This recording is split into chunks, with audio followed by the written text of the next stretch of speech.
saya akan menjelaskan yaitu beberapa faktor yang mempengaruhi investasi. Yang pertama, suku bunga.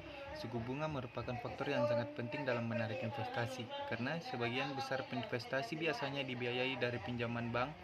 Jika suku bunga pinjaman turun, maka akan mendorong investor untuk meminjam modal, dan dengan pinjaman modal tersebut, maka ia akan melakukan investasi.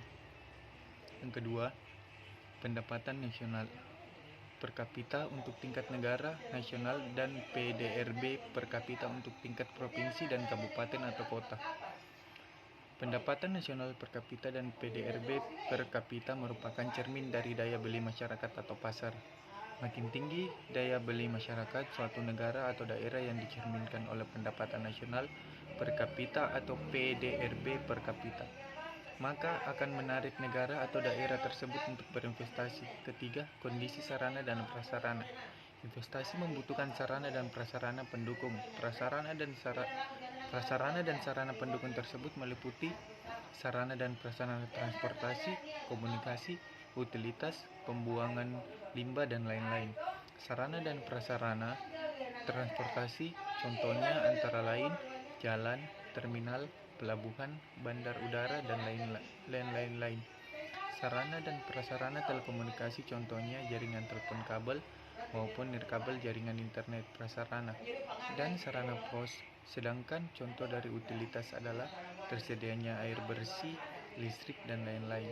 Keempat, birokrasi perizinan.